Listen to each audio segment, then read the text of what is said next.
Whether you're looking for answers to specific life questions or seeking to become the best version of you possible, welcome to the Mental Breakdown and Psych Reg podcast, where we offer insight, information, and strategies based upon research and years of practice as clinical psychologists. So sit back, have a listen, and get connected with our hosts, Dr. Berney Wilkinson and Dr. Richard Marshall. But if we did a whole course on personality, because we're going to do this one on history of personality theory. If we did an entire course on personality and just kind of went through the whole thing and talked about the different theories and theoretical models and how our idea of personality has evolved over time, right. And then really kind of dug into some of these, the trait state debate and those kinds of things, I think that would be right. A great way to kind of build that course in personality. Mm-hmm. So, but I guess we should get to what we're going to talk about today. Yes, we should, because it's an exciting topic.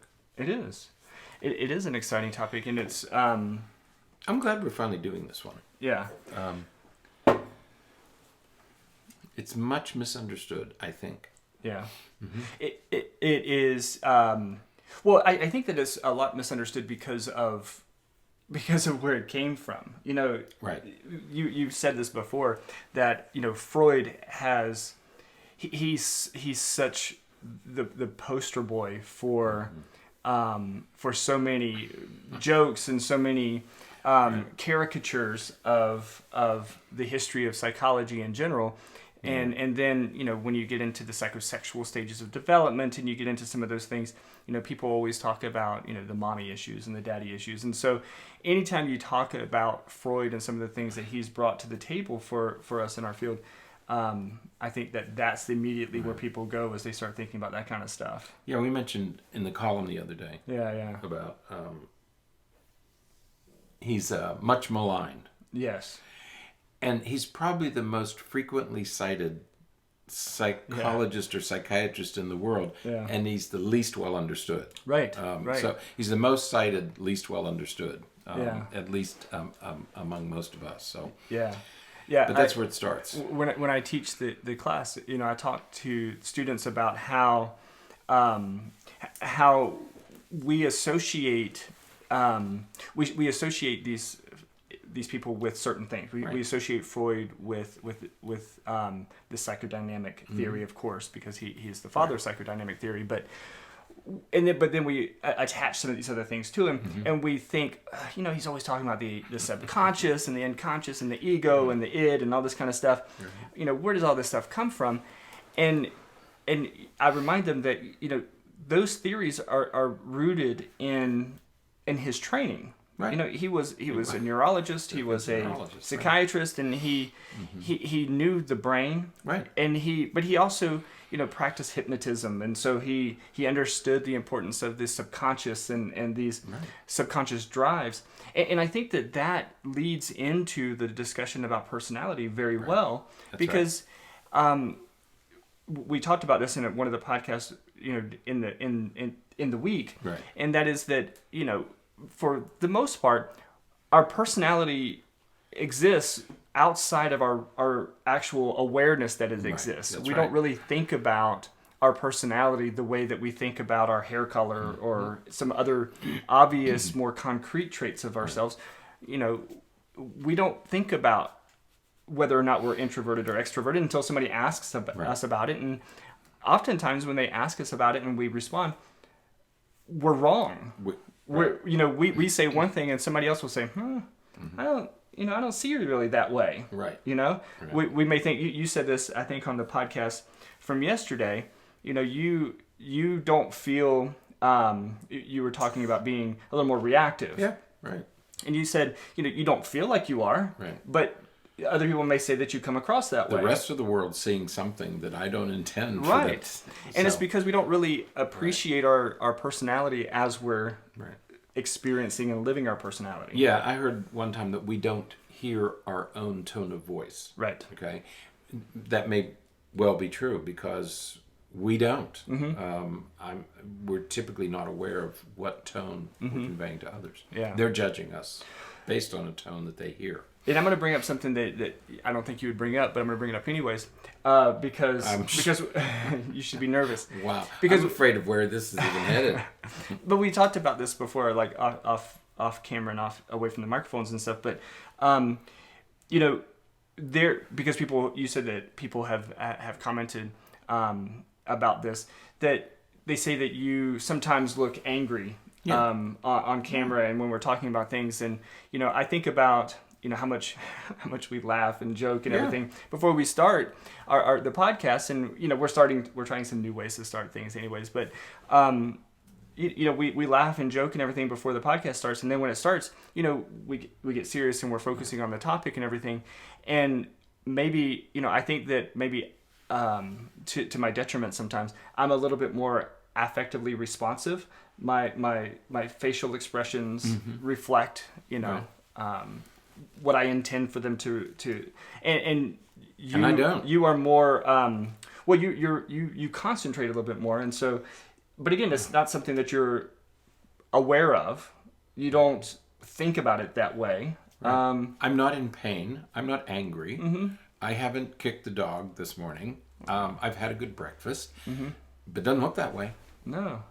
And it's interesting because it's sort of a reflection of personality. It's a reflection of, the fact that we behave and we present in ways that we're not always completely aware of. And that are not always consistent. Right. That's why when you judge another person based on facial expression or tone of voice, you may get it wrong once in a while. Right. People will come up to you and say, "Gee, what's wrong?" And I say, "Nothing. I'm feeling fine." That's not how I look. Right. And I understand that now because I'm in my 40s. So over time, for the second time. Oh. Never mind. But no, and maybe it's because I've known you for so long. That there are many times when I can tell, right. I can differentiate your frustrated demeanor from your I'm thinking, right. from your. I guess it's hard for me to think. Maybe that's what it is. It takes a lot of work. It takes a lot of work. Really, because things are so slow and rusty really that it takes so much effort for me to think. Maybe that's what it is. But you know what? I will notice this too. It is very different when you're doing it here on the podcast than when you do it in workshops. In workshops, you're not your affect is very different. Because I get my energy from other people. Yes. Yeah. I learned that a little while ago. Yeah, and it again kind of goes when I'm in front of an audience, my affect is very different. Right. Yeah. Yeah. And so here in a room sitting in front of a monitor and a camera, sitting beside you.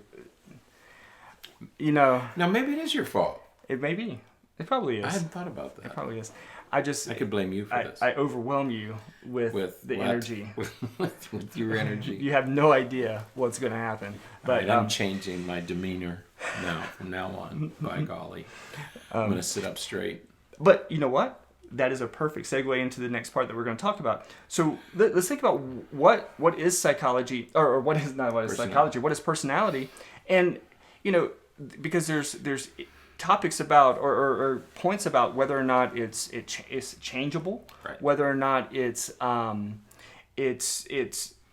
adjusts over time. There's the whole state trait debate, and so can you change your personality? Is your personality something that's flexible and amenable to what's going on in your environment? So this topic is going to bring out the teacher in me. All right. And so I'm going to begin by saying, if you're listening to this on personality, you need to get a piece of paper and something to write with, pen or pencil. You're going to need to take notes on this one. We didn't tell them there was going to be a test. No, not a test. Okay. But you need to keep notes because this is going to come in 3 segments of 3. You like 3. It's so balanced. I like 2. So balanced. You like 3. So we're going to do 3. The stool stands so nicely with three legs. 3.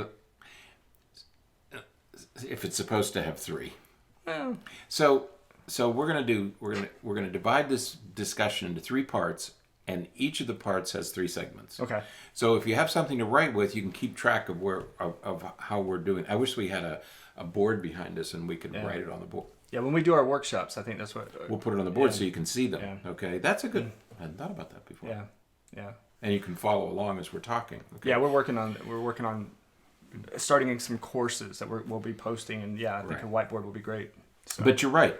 When we talk about personality, it's very difficult to define personality. Mm-hmm. And if you read 12 different books about personality, they're all different. Each gives a different definition of it. At the same time, I think you already mentioned this, that the whole concept of personality has changed over time. Right. And it's important to remember that during the Middle Ages and into the Renaissance and almost into the 1800s, nobody cared about personality because there was no need to. If you lived on a farm in medieval Europe, people didn't think about their lives. They just did what they were supposed to do.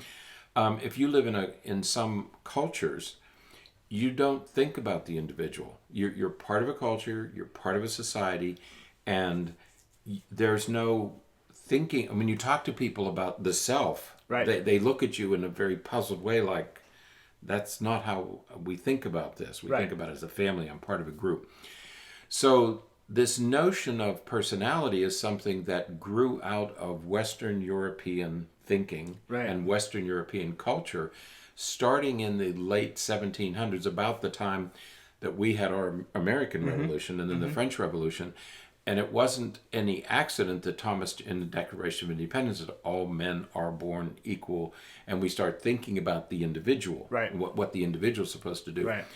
So it didn't start until the late 1700s, early 1800s. Freud comes along at the end of 1800s and finally puts together the first theory. You say, well, why didn't it happen before Freud? Because people didn't worry about this stuff. It wasn't until Freud, it wasn't until the second half of the 1800s that Freud and other thinkers, like psychologists, physicians, began thinking about the individual. Right. And I think an important piece of that is that something that Freud did that was somewhat novel to that point was Freud really thought a lot about women and children.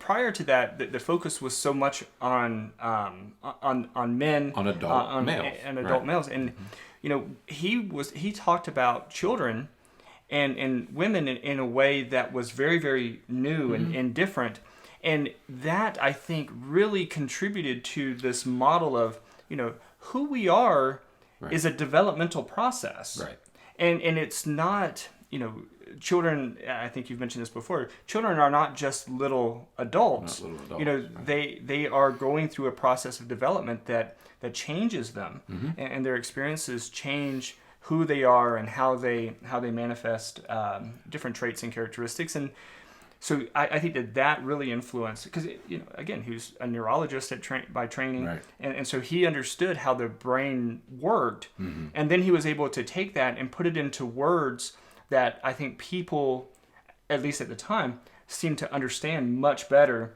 than trying to talk about the limbic system or something like that. He was able to talk about the id and say, hey, this is this underlying subconscious drive that you have, sort of a hedonistic drive that you're constantly seeking pleasure. So instead of talking about the limbic system doing that, he talked about this thing called the id. And he knew about the limbic system because he was a contemporary of the early neuroanatomists who plotted out and diagrammed Paul Broca and Wernicke and all those early neuroanatomists. Freud knew all that stuff, but he made it palatable. He made it understandable to everybody else. Took it out of medicine and made it possible for other people to read and think about it. Because I think that if you think about how we conceptualized people, humans, at that time, at that period in history, it was not biological at all. And most of it was done by adult males. Right. I mean, the introspection, the thinking, it was thinking about adult males. Right. Women were almost inconsequential. Yeah. Children were little adults. Right. And so all the theorizing was about adult males. Right. And usually adult males in power. Right. Because, at the time, men would leave their family for months at a time and be gone. And just the expectation is that I'll just walk back in just like I, walked to the store and came back. Right. And there were those expectations.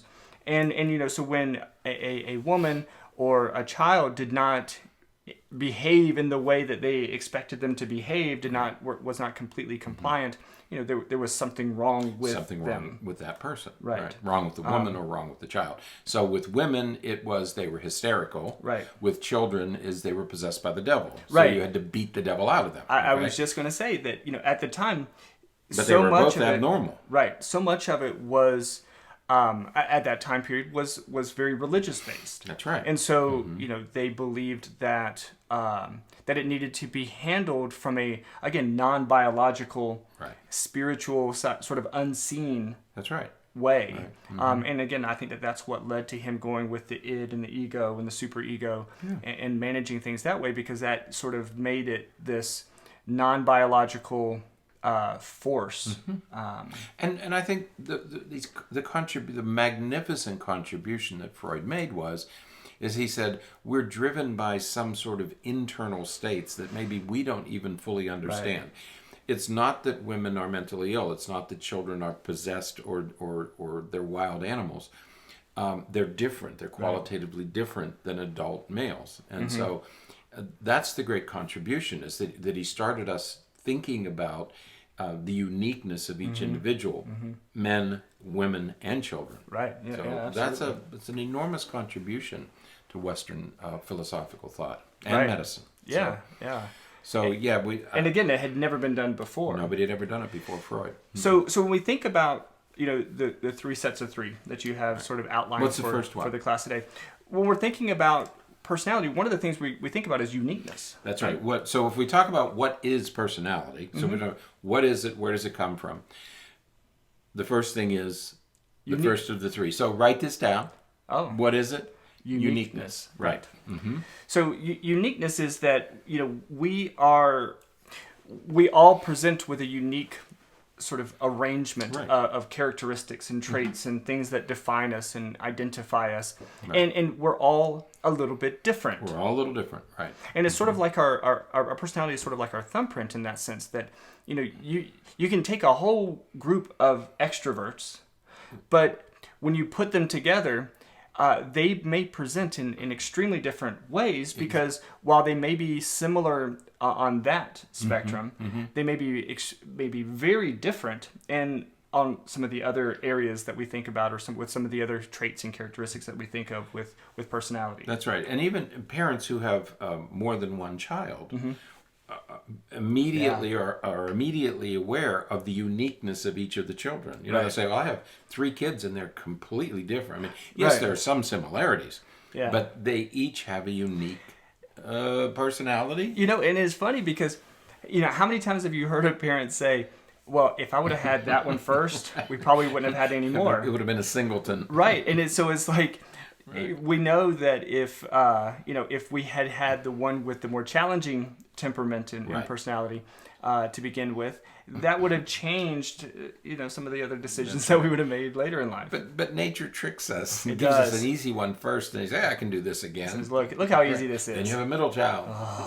No, it's a middle child, because that implies that you're going to have a third. Well, of course. Well, some of us did. Some people didn't. Okay, Michael, we're talking to you, brother Michael. We're talking to you.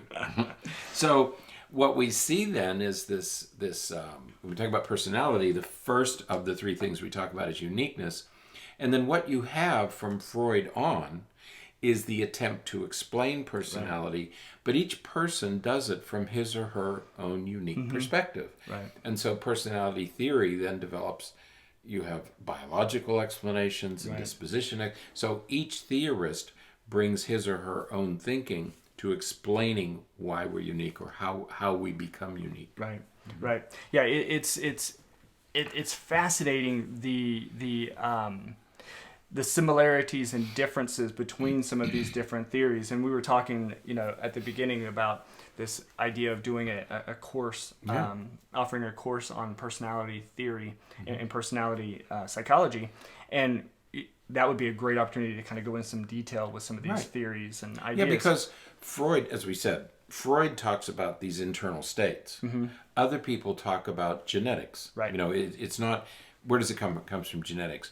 Other people talk about, well, no, your personality develops from the things that you learn, the things that you experience over time. So each of these theorists, that would be a good way to approach this. In the webinar, just explain each of the theories. There are 8 or 10 theories, and I really like the attachment theory, because the attachment theory, attachment theory combined with some of the biological things, because temperament. You and I tend to be more biological, in our So evolutionary. Biology. Exactly, because your temperament, your temperament is a biological manifestation. Right. I mean, it's related to your brain chemistry, and your brain chemistry comes from your forefathers, your parents, your grandparents. Right. So your brain chemistry is inherited. Right. You can see one's temperament after within the first couple of days to a week or so of life. Right. You see it very, very early on. And so it's not like the infant has had many experiences from which it develops this temperament. It just is what it is. And it's fascinating how generally consistent temperament becomes, because you can see it in infancy, and when you see that kid as they're approaching their adolescent years, there's a lot of similarities in the way that they just manage change, that they handle schedules and routines and things like that. It's fascinating. A hyper-reactive infant typically becomes a hyper-reactive teenager and a hyper-reactive adult. It doesn't change much over time. Right. So and then you have the temperament forming the foundation, and then upon that it is built personality through experiences. Attachment, which is, attachment is sort of the first thing that happens that's so important. So we're not going to get into all of that now. But what we're talking about, we have segued into the second of 3 points, which is consistency. Right. Okay, personality is consistent over time. This is a discussion of state and trait. Right. Traits are enduring. They persist over time. Whereas state is, I'm angry right now, but I'm not going to be angry for the rest of my life. Exactly. So there's a consistency quality to personality. Yeah, and I think that people, I love the way that so many in our field, I'm going to say that very generally like that, that so many in our field are bandwagoners. Right, they are either they're traitists or they're statists. Right, and they act as though so many of these things are mutually exclusive. We have the debate about nature versus nurture. It's like, why are we still talking about a debate between nature versus nurture? We know it's both. Right. It's 50-50. But there are people who continue to argue either side, and the reality is that what we know is that you were born with the potential for a particular range. Right. That's right. Yeah. And this is another situation where I wish that we had a piece of paper or something to draw. Hold it up. If you think about it's like we could use it like this. So if you think about, this is the continuum of introversion and extroversion. Oh, you can't really see it on the camera there. You need a heavy-duty marker. Right. And so this is introversion and extroversion. You were born, say, with this range here. And so depending on your life experiences, you're gonna vary somewhere within that range. Right. Oh, it got like dark too, didn't it, in the video? You're gonna vary somewhere within that range. But if you're here, you're never going to be down here unless something happens and, some terrible trauma or something like that. Trauma or some significant event. Yeah. Otherwise, you're going to be within that range. Right. And that's it. It's the same thing with IQ. It's the same thing with these personality traits. Right. You were born with this possibility. A good analogy is your physical stature. Right. If your parents have a size 10 foot, you're not going to have a 14. and you're not going to have a 5. Right. You're going to be somewhere in this range, okay? If Right. your parents are about 5'8" or 5'9", chances are you're going to be about 5'8" or 5'9". Right. You're going to be pretty much like your parents. Exactly. Every once in a while, you get that errant mutant gene that appears, but that's a mutation. That's the exception. I want the one to be Wolverine. If I get a mutant gene, that's the one I want. Just saying, not to take you off topic, but go ahead. Sorry. Whatever I was saying is now lost but forever. No, you have this. But you're right about you have this same range thing for personality. Right. And it's not going to. You are not likely to be to go outside of that range. Right. A person who is relatively extroverted, it will be a very rare occasion that you will see them as a complete introvert.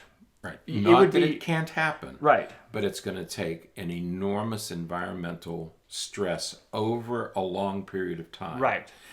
Or it would be a very isolated, momentary episode. Right. You know, like if they're in a setting that's extremely intimidating, extremely stressful, and they're already experiencing some stress, then they may be a little bit further down that spectrum. But again, generally speaking, you're going to fall within that range. That's right. So when we talk about consistency, that's what we're talking about. You're going to be relatively consistently within that range. We talked about the big 5, right? The personality traits, and they're called traits because of their consistency. Right. And you're somewhere on that continuum. We talked about that each day. That you're either sort of tending toward this end or tending toward this end. And that's not going to change much over time. Right. Change a little, but not much. Right, not much. So that's the second. Now the third part of personality is what some people refer to as content and process. That is to say, your personality is something, that's content, right, that does something, that's process. Yeah. Okay? So another way of viewing personality is, one way is uniqueness, a second is consistency, and the third is that it is something that does something. Right. It explains why we do the things that we do. Absolutely, absolutely, and it's again it is just an underlying drive, and so when you're talking to somebody, you say, "Why did you do that?" Right. They don't know. What you're asking them is, what about what is it about your personality that led you to make that decision? Right. And when they say, "I don't know," they're probably right. They probably don't know. Right. Because we don't always know why we do what we do. That's right. It's not immediately available in our conscious mind. Right. Now, we may be able to sort of mull over it a little bit and think about it and come up with some hypotheses. Right. But generally speaking, we don't know. We don't know. It just is. It just does what it does. It just happens the way that it happens. So, that's right. So when we're talking about personality, we're talking about these three concepts: the uniqueness, the consistency, and that content and process piece of who we are. Okay. So that's the first of 3 parts. What is personality? The second of 3 parts is, where does it come from? Yeah. And there are 3 parts under this. 3 more. Number 1 is your basic temperament. Yep. That's what we were talking about a minute ago. You're born with these traits. They're probably related to your brain chemistry. Yeah. We have about 100 chemicals racketing around in our brain every day. We extract them from the foods that we eat, so we don't eat exactly the same thing every day. So, and we don't metabolize things exactly the same way every day. So we tend to, our personality change, our state of mind sort of changes from day to day.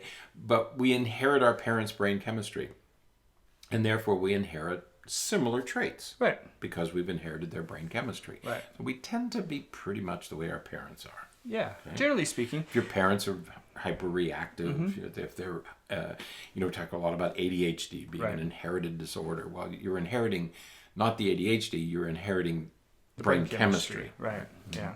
Yeah. It's just the way. I mean, if we one day, one of the courses that we'll do will be on biological psychology, so we can talk about some of this stuff. Because when you think about, if you think about everything that has to happen correctly for your brain to work to begin with, your head will explode.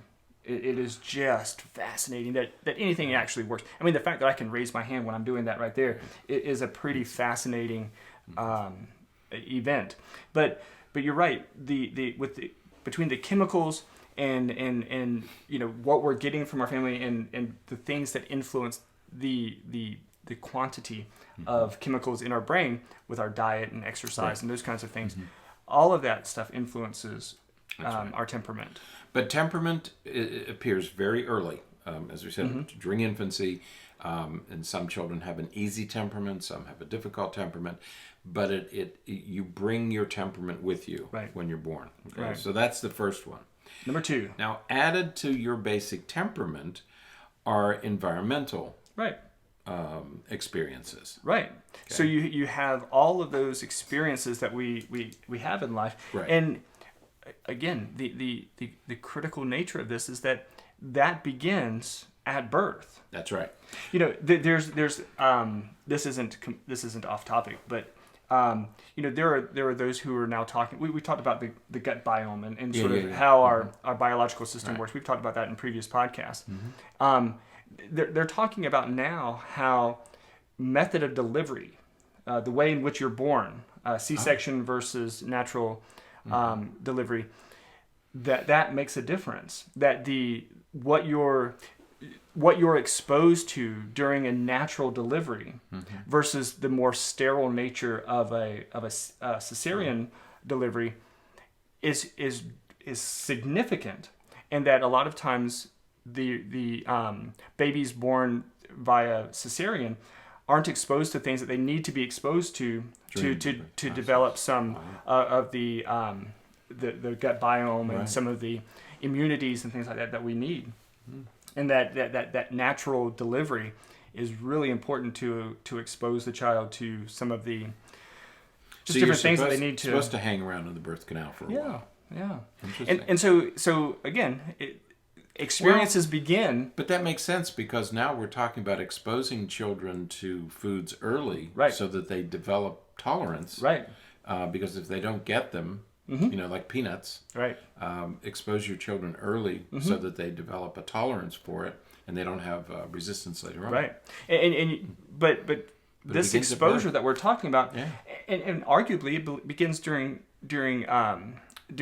development, prenatal development, because what the mother eats, the amount of stress that the parent is experiencing, all of that influences the brain chemistry. So you see, it just keeps going back and back and back. From the very beginning, those environmental experiences and exposures have an influence on who you become. Right, and the first environmental influence that we have is our family of origin. Right. Okay, so genetic plus how do things work in your your family of origin. Right. Now, at some point during early childhood, 4, 5, 6, 7, children venture outside the home. And they go to friends and family and school, and it's sort of there's this microcosm of the family of origin, and there's a macrocosm of a larger environment. Bronfenbrenner. My students will know Bronfenbrenner; they'll recognize that. And so I mentioned him in my qualifying exams. Did you? Yeah, they loved it. Bronfenbrenner. Yeah. And so, so you have your family of origin and the influences that they exert on your temperament. Right. Then you have your friends and family and the influence that they exert, the influence that school exerts, and the influence that churches exert, and scouts and sports and all these other activities that we do. So all of those play a role in shaping your temperament. They add to your temperament. Right. Okay? Yeah. They don't change it.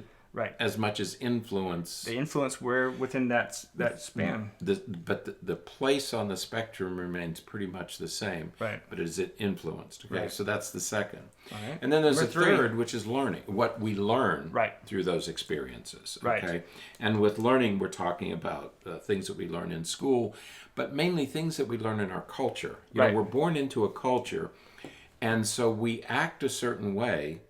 We're expected to act a certain way to fit into that culture. Right. If you grow up in an Oriental culture, you're expected to act a certain way.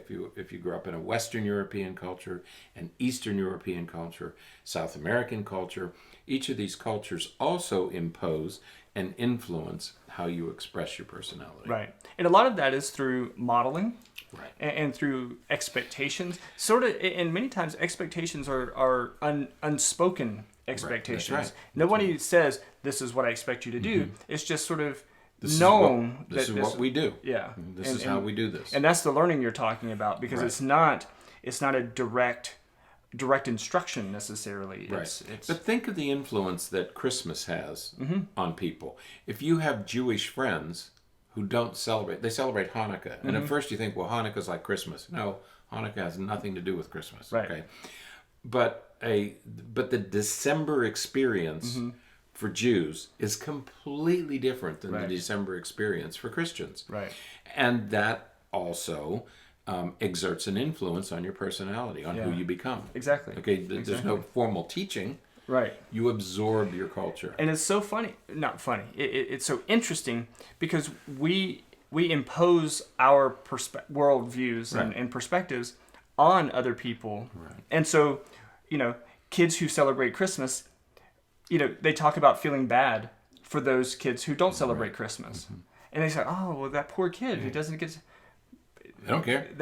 That's just normal for them. That's right. You ask a singleton, well, what was, do you feel bad that I didn't know anything else? They don't I know was what an it's only like child. to have a sibling. I don't have any basis of comparison. Right. Right. This is how it is. Yeah.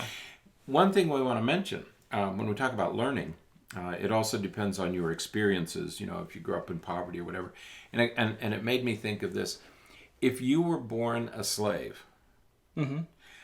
That would affect your personality development. Right. But it wouldn't affect your basic temperament. Right. It would change how you express.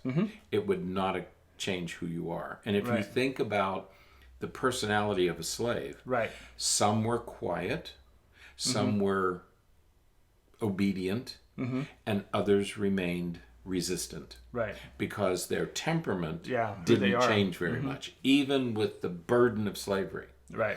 Prisoners of war. Right. Concentration camps. Some people succumbed and died, and others fought.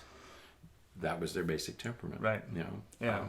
And so you can be influenced by circumstances, especially the expression of your personality can be influenced by circumstances, but your temperament isn't going to change much despite your circumstances. And a lot of what you're talking about there sounds like resilience. Because you much of your ability to be resilient is rooted in your temperament. Right. Right. And sometimes it's that resilience early on may be seen as stubbornness. It may be seen as difficulty. Right. And you think, wow, this kid is tough. But then, those kids who you can't get to change, those kids that you can't get to do anything that they don't want to do, are going to be those kids who don't succumb to peer pressure, that don't follow the norm just because everybody else is. They are focused on what they want, and that can be a very important strength. Right. Yeah. Elie Wiesel talks about this in his book Night. He's survived a concentration camp when he was a young boy, and he talks about this resilience and determination, and what some people possessed and some people didn't. And I think Wiesel was talking about temperament. Right. He was talking about the person's basic temperament. Yeah. And what it took to survive. Yeah. Okay. All right. So we did. What is it? We did. Where does it come from? Number 3. And the third one is this is all about the self. The self. About understanding the self. And the self, like the other, this is part 3 of 3, also has 3 components. Right. The self is made up of self-concept, self-esteem, and your identity. Right. Okay. So first you have self-concept. Right. Yeah, and so this is, what we're really talking about are many of your attributes and things that you can do, things that you we may be getting into the area of skills and talents and those kinds of things. Your attributes, your assets, your liabilities. Right. How do you view your what are your assets? What are your attributes? What are the things that you can do well? What are the things you don't do well? Yeah, because we've all seen the videos. This is the glory of YouTube, right? Is you can go on and you can see 3-year-olds, swing a baseball bat perfectly. Yeah. And you know that that's not experience because they're 3. Right. But they just have that form. It's just a natural physicality that they possess. We've seen children who, videos of children who are 5 or 6 years old play complex music on the piano, and their fingers can't even reach an octave. Right. But yet they're playing this complex music, and again, at the very most, they've only had a couple of years of instruction. Couldn't have had, right. And so it can't if be you're 5 years training. old, can't be 20 years of training. Right. So that's self concept of, what are your skills? What are you, what attributes do you bring to the table that are just sort of natural? Right. Mm-hmm. And your understanding of those things that you do possess. Right. This remember, the third part is about self. Right. Who am I? And the first thing is your self-concept. That is, do you understand your attributes? Attributes and liabilities. Right. Assets and liabilities. Right. Strengths and weaknesses. Right. Yeah. And the second one is self-esteem. Right. And so this is how you feel about those things. That's right. That's right. How do I feel about myself? Right. How do I feel about my abilities? How do I feel about my physical appearance? Right. Okay. And so we certainly see people who have skills and attributes that are certainly strengths for them, but they don't feel like they are. That's right. They have low self-esteem. Right. And so despite some of these strengths, they don't really utilize those strengths because they don't themselves view them as strengths. Right. And we see this. So this is sort of a being cognizant of those strengths and weaknesses. Right. You get extreme examples of this where you get somebody who's really, really attractive, physically attractive, and oh no, I'm ugly, my hair is this, and I have this, and my eyes aren't straight, and my nose is crooked. None of that is true to the rest of the world. Right. But you define yourself that way. An extreme example of this is body dysmorphia, right, where you see yourself as being much bigger than you really are. That's a self-assessment that is distorted. Well, and I think that another example of this, a little bit less pathological perhaps, was, remember when, well, you might not remember this, but remember when American Idol first came out, first started, and these people would get up and audition. And of course, they kept them in intentionally, but they were just awful. But they would get up with all this confidence. That's an example of you have lots of self-esteem, but you don't have the self-concept. You don't have the attributes that you think you have. Right. And so you have, that's sort of the other side of it, is where you have more esteem than you do attribute. That's right. You have a much higher opinion of your abilities than you should have, and that's a very American thing. That's because right. that's been in a lot of been in the news lately that American students are low on the list of reading and math and all that kind of stuff, but we top the list in self-esteem. Yes, we feel much more competent right. than we may actually be. Than we really are. And when you'll ask young children how they do in schools, I'm doing great, and they're failing or they're behind, because very young children don't make accurate assessments until they're a little bit older. In fact, we make the concept of self-concept, self-esteem, all those things sort of, I don't want to say solidify, but they are pretty much in place by the time you're 8 or 10 years old. Right. Okay. And so it's we're not very accurate when we're very young. Right. But by 8 or 10, we start to develop about the end of elementary school. Right. Our self-concept and our self-esteem are pretty much established. Identity's going to come a little bit later. Going to get shaved off a little bit during adolescence. Right. But the first two, self-concept and self-esteem, are pretty much formed by age 10 or 11. And we're going to go back real quick to the brain, because part of the reason that those things start to solidify during late elementary school years is because the brain reaches a point at that time when it can make certain comparisons. That's right. Kids, young kids, see themselves as the same as everybody else. Right. And so they, oh no, I'm the fastest kid in my kindergarten class, and you're not. Right.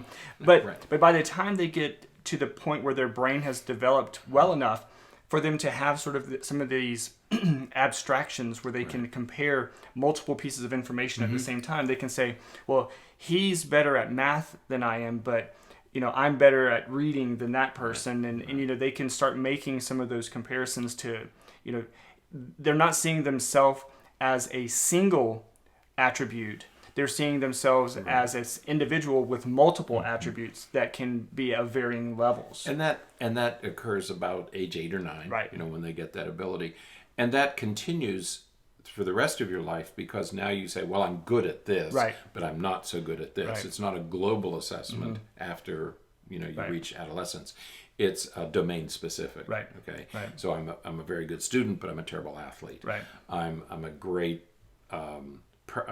friend, but I'm not a very good quarterback. Whatever. Yeah. So it's domain specific after about age 10 or 11. Right. And as you said, as you start reaching adolescence, the critical, our friend Eric Erickson talked about. Well, I didn't know Eric Erickson. I don't know if we you were guys. Contemporaries. We are. We used to talk by phone. Grad school together. Keep it up.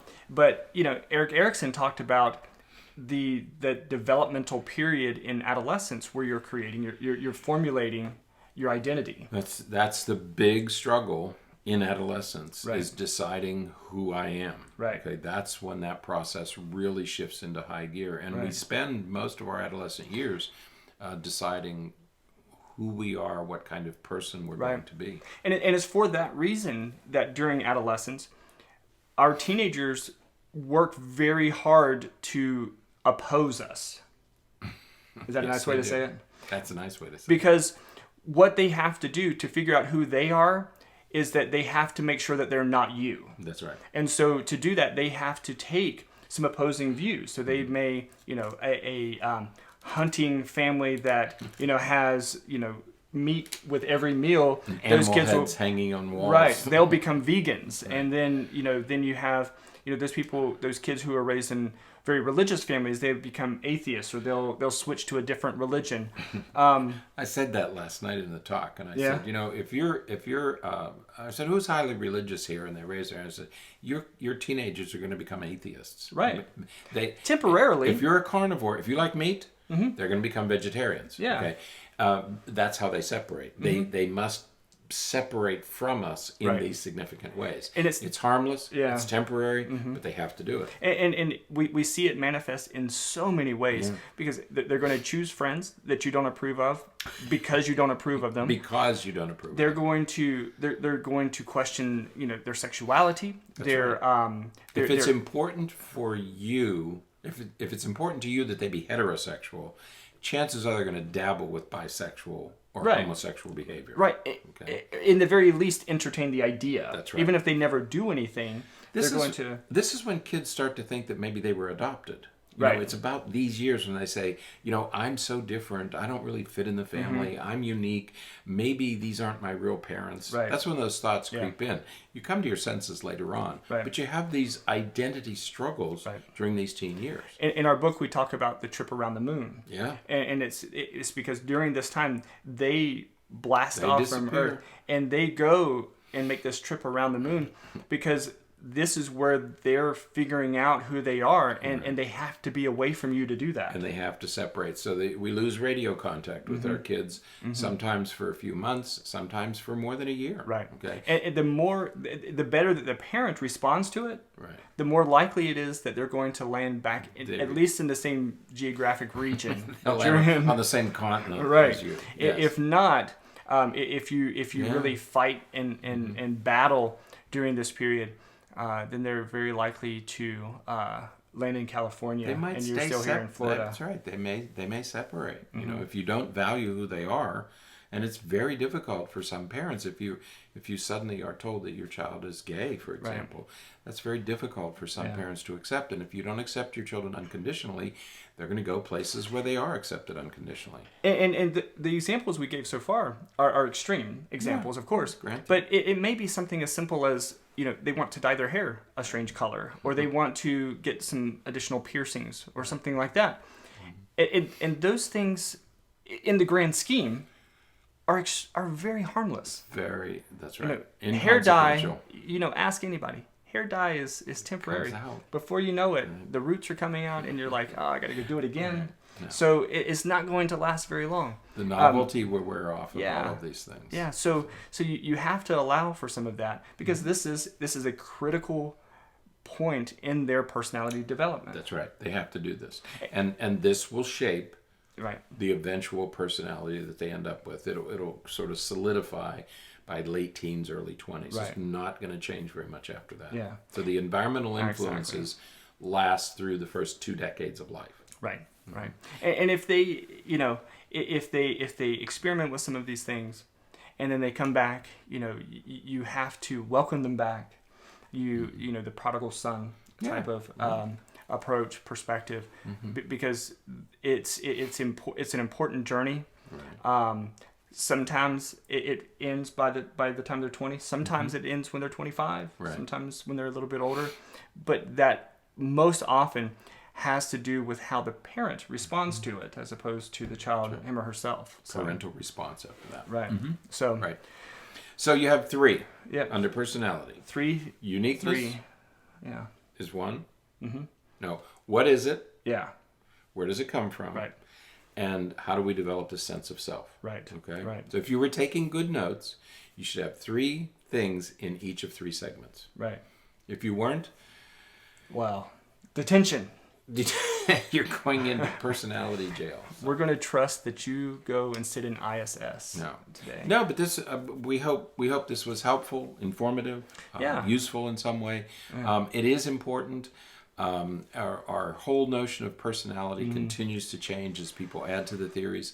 Like we said last week, the most popular, I guess, conceptualization of personality today is the Big 5, the Neo-Pi that we talked about last week. So, and again, we encourage you to go in and do one of those little free self-tests. Right. Figure out where you are, figure out where your kids are, figure out where your spouse is. It makes life a lot easier knowing these things. It can. Mm-hmm.